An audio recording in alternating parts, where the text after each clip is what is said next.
지금 시장에서 제일 이상한 장면은 이겁니다. 원래 안전하다는 자산이 더 크게 흔들리고 있어요. 금이 비트코인보다 더 요동치고 은은 급락하고 나스닥까지 같이 밀립니다. 그런데 그 와중에 JP모건은 정반대 얘기를 꺼냅니다. 비트코인의 금 대비 매력도가 오히려 강화됐다. 왜 이런 말이 나왔는지, 그리고 이 논리가 어디까지 유효한지 오늘은 구조를 한 칸씩 뜯어서 보겠습니다.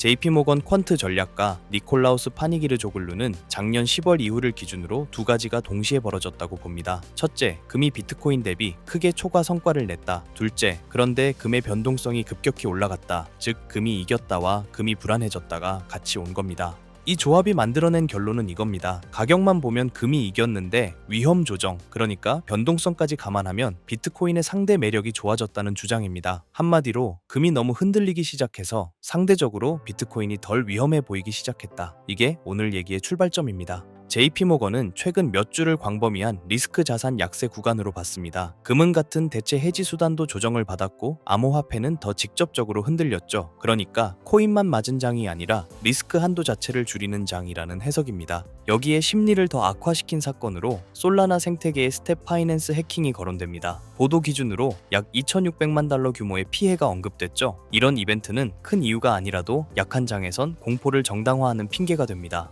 그런데 JP모건은 포지션 청산 속도 자체는 지난 분기보다 완만했다고 말합니다. 연구선물 디레버리징 CME 비트코인 이더리움 계약에서의 투자자 활동을 보더라도 전면 붕괴 같은 그림은 아니라는 톤이에요. 하락은 거셌지만 시스템이 한 번에 무너지는 형태의 청산은 아직 아니라는 평가, 여기서 결이 갈립니다. 다만 JP모건이 더 중요하게 보는 신호는 따로 있습니다. 현물 ETF 자금 흐름입니다. 은행은 현물 비트코인 ETF가 계속 자금 유출을 겪고 있다고 지적합니다. 이건 가격보다 무섭습니다. 왜냐면 심리의 방향이거든요.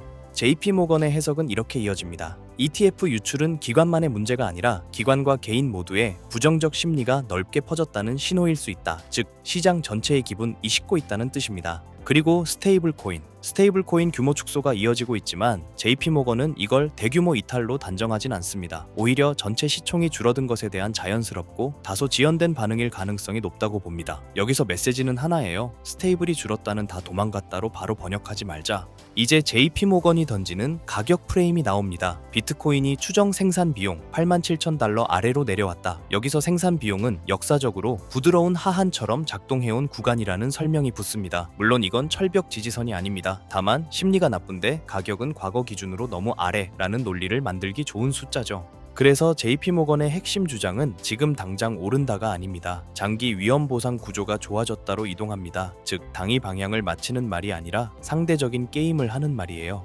여기서 은행이 던진 숫자가 하나 더 있습니다. 비트코인 대 금 변동성 비율이 새 최저 기록인 1.5까지 떨어졌다는 주장. 뜻은 간단합니다. 비트코인이 여전히 더 변동성이 크긴 한데 그 격차가 역사적으로 매우 좁혀졌다. 그러니까 비트코인이 덜 미친 자산처럼 보이기 시작했다는 겁니다. 그리고 과감한 계산이 이어집니다. 위험 조정 기준으로 비트코인이 민간 부문의 금 투자와 맞먹는 수준이 되려면 시가총액이 그에 맞게 커져야 하고 그걸 가격으로 환산하면 26만 6천 달러까지 언급됩니다. 여기서 중요한 건 이게 내일 가격이 아니라는 점이에요. 이건 예언이 아니라 리스크 조정 관점에서의 상대 밸류에이션 계산입니다. 그런데 시장은 여기서 더 복잡해집니다. 한쪽에서는 비트코인이 금보다 매력적이라고 말하고 다른 한쪽에서는 디지털 금 서사는 실패했다는 주장도 같이 커집니다. 같은 장에서 서로 반대되는 문장이 동시에 유통되는 거죠. 대표적인 반대 서사가 마이클 버리 쪽입니다. 버리는 비트코인 손실을 메우기 위해 수익이 난 금은이 강제 매도로 쏟아졌고 약 10억 달러 규모의 귀금속이 디레버리징 과정에서 정리된 것으로 보인다고 추정합니다. 이 프레임이 깔리면 금이 흔들린 이유가 금 자체가 아니라 다른 자산의 마진콜 때문일 수 있다는 스토리가 됩니다.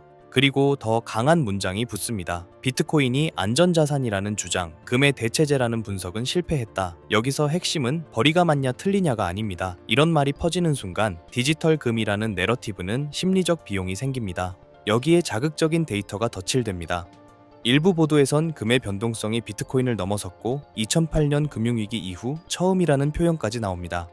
그리고 금의 30일 변동성이 48.68, 현재 41.04 수준을 유지 중이며 비트코인은 39% 수준이라는 식의 숫자가 제시됩니다. 여기까지 오면 시장은 이렇게 느낍니다. 안전자산이 안전하게 움직이지 않는다. 가격 흐름도 극단적으로 묘사됩니다. 아시아 거래에서 온스당 5,600달러에서 4,400달러로 하루 만에 10% 가까이 급락했다가 이후 이틀 만에 5,000달러를 다시 돌파하며 17% 반등했다는 식의 서사죠. 그리고 실제로 CME 자료 기준으로도 금선물 가격 레벨 자체가 매우 높은 구간에 있다는 점이 확인됩니다. 결국 메시지는 이거예요. 지금 시장은 무슨 자산이 안전하냐의 문제가 아니라 안전이라는 단어가 어떤 방식으로 재정이 되고 있냐의 문제입니다. 그리고 그 시험대 한가운데에 금과 비트코인이 같이 올라와 있는 겁니다. 오늘 내용은 5문장으로 정리됩니다. 첫째, JP모건은 금의 초과 성과와 금 변동성 급등 이후 비트코인의 금 대비 장기 매력이 강화됐다고 본다. 둘째, 청산은 있었지만 지난 분기 대비 완만했고 시장 붕괴형 디레버리징은 아직 아니라는 톤이다. 셋째, 하지만 현물 ETF 자금 유출이 계속되며 부정적 심리가 기관 개인 전반으로 확산됐다는 신호가 강하다.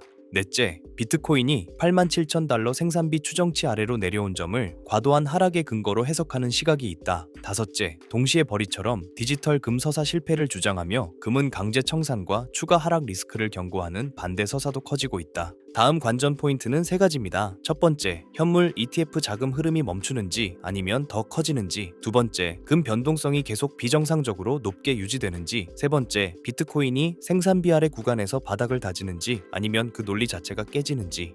지금 시장은 무슨 자산이 안전한가 보다 안전이라는 단어가 어떤 방식으로 재정이 되는가를 시험하고 있습니다. 그리고 그 시험대 한가운데에 금과 비트코인이 같이 올라와 있습니다. 지금까지의 업데이트된 내용으로 우리가 나가야 할 방향은 이겁니다. 얼마 전 트럼프 행정부가 델타포스를 투입해 베네수엘라 마두로 정권을 정역 체포로 베네수엘라 중앙은행 금고에 잠들어 있던 그리고 마두로가 은닉해둔 것으로 추정되는 약 60만 개의 비트코인과 세계 1위의 석유 매장량이라는 확실한 담보물이었을 가능성이 매우 높습니다.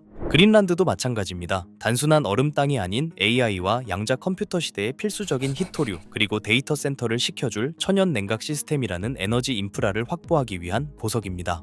최근 트럼프의 행보에서 에너지와 관련된 굵직한 이슈는 일론 머스크의 발상과 연결점이 있는데요. 최근 머스크의 인터뷰에서 이런 말을 했습니다. 미래의 화폐는 달러나 금이 아니다. 결국 전력량, 즉 에너지가 곧 화폐가 될 것이다. 지금까지의 화폐는 신용, 즉 미국 정부가 안 망한다는 믿음에 기반한 종이 쪼가리였으니 말이죠. 하지만 AI가 지배하는 세상에서 데이터 센터를 돌리고 로봇을 움직이는 건 종이 돈이 아닙니다. 전기입니다. 전기가 끊기면 AI도 금융도 비트코인도 멈춥니다. 에너지를 가진 자가 화폐를 발행하는 권력을 쥔다. 이것이 트럼프와 머스크가 꿰뚫어본 에너지 본위제의 본질이에요. 결국 이 모든 건 미국은 지금 달러라는 종이 쪼가리 패권이 저물어가는 것을 인정하고 에너지와 비트코인이라는 새로운 패권으로 갈아타기 위해 국가의 체질을 뜯어고치고 거라고 봅니다. 지금까지의 부자들을 보면 강남의 아파트, 맨해튼 빌딩 같은 부동산 RWA를 가진 사람들이었잖아요. 하지만 트럼프가 대형 투자자의 주택 매입 금지 행정명령으로 그 문을 닫아버렸어요.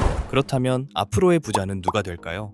여러분 중 인생을 바꿀 만큼의 부자를 꿈꾸고 계신다면 여기서부터 제가 말씀드리는 내용이 매우 중요합니다. 지금까지 블랙록, 뱅가드 같은 월가 큰손들의 자금 주차장인 미국 주택시장을 트럼프의 행정명령으로 강제로 철거해서 나온 수천조 원의 돈은 어디로 흘러갈까요? 돈은 가만히 있으면 썩습니다. 어딘가로는 반드시 흘러가야 합니다.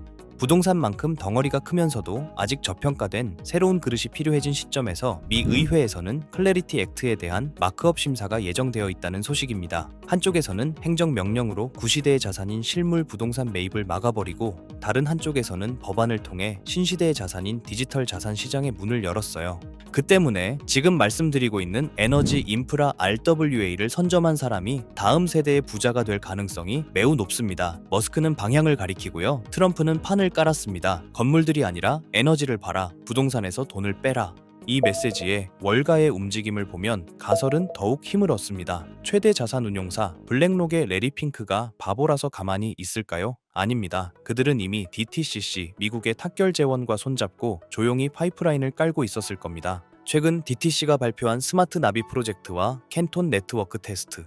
이게 전문 용어라 어렵게 느껴지시겠지만 쉽게 말해서 주식이나 부동산 같은 실물 자산을 코인으로 만들어서 기관들끼리 24시간 거래할 수 있게 만든 고속도로입니다.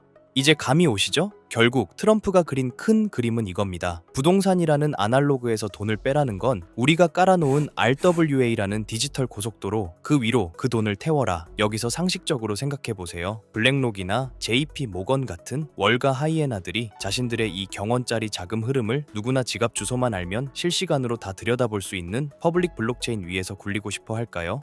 온도나 체인링크는 기본적으로 이더리움이나 솔라나 같은 퍼블릭 체인 위에서 돌아갑니다.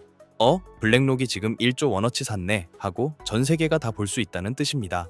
기관 입장에서 이건 발가벗고 돈을 옮기는 꼴입니다. 자신들의 포지션이 노출되면 경쟁사에게 공격당하거나 선행 매매를 당할 수 있는데 미쳤다고 그 길을 주력으로 쓸까요? 그러니 냉철하게 생각해서 혹여나 정말 혹여나 유튜브 조금만 검색해도 블랙록이 묻었다 100배 간다 하며 너도 나도 추천하는 RWA 대장주를 들고 있으시다면 죄송하지만 장바구니에 온도 파이낸스나 체인링크 같은 코인들이 담겨 있다면 내려놓는 걸 권장드리겠습니다. 제 말의 본질은 기관 자금의 현금화 혹은 송금 목적으로 자금을 이동시키기 위해서는 반드시 퍼블릭 체인과 만나는 인터체인지를 거쳐야만 합니다.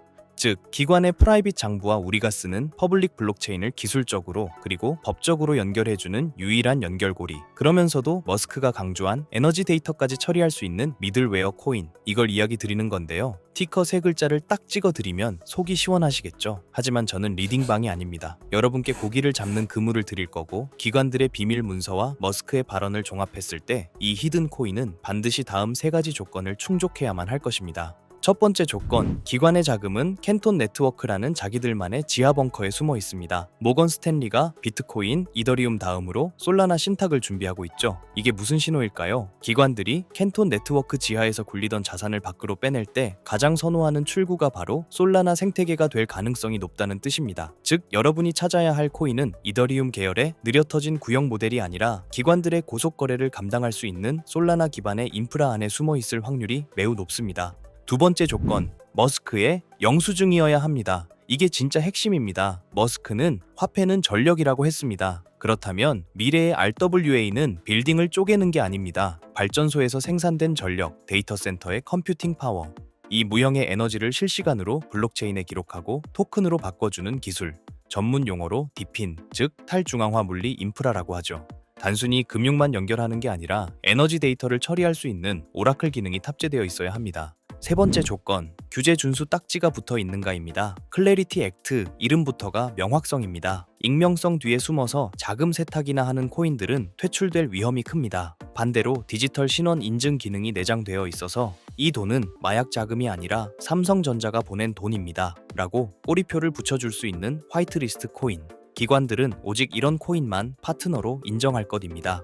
이 세 가지를 듣고 아직 어떤 코인인지 감이 잘 안 오는 분들, 그래서 지금 그게 뭐냐고 여쭤보고 싶으셨죠? 하지만 제가 공개적인 유튜브 영상에서 덜컥 그 이름을 언급해버리면 어떤 일이 벌어질까요? 그 피해는 또 다른 일반인, 저희 구독자님들이 받을 수 있습니다. 다시 말씀드리지만 저 김도현은 이 채널이 구독과 좋아요로 커지는 것에 도움을 주신 구독자님에게 감사한 마음으로 도움을 드렸으면 드렸지 단연코 회원비, 멤버십 가입을 목적으로 연락드리지 않습니다. 이런 저의 선행을 반대로 악이용의 정보 공유를 빌미로 문자를 받아서 돈을 받고 알려준다는 식의 질이 나쁜 사칭 사기로 피해를 입으실 뻔한 분들이 있어요. 이런 범죄자들의 위험으로부터 간절한 도움이 필요한 구독자님들에게 정보가 잘 전달될 수 있도록 제가 직접 검토할 거고요. 지금 말씀드린 히든코인의 정보 받으신다고 무작정 담아야 하는 거 아닙니다. 시간이 지나 지금의 가격의 2배, 아니 단기로 10%만이라도 변동되어도 그때 사둘 걸 하실 겁니다. 저는 확실한 목표가를 두고 지금 가격에서 40배 이상의 전망을 보고 있습니다. 100만 원이 4천만 원, 300만 원이 1억 원 이상이 될 큰 파동을 여러분들은 관점과 목표가 없이 가지고 있을 수 있을까요?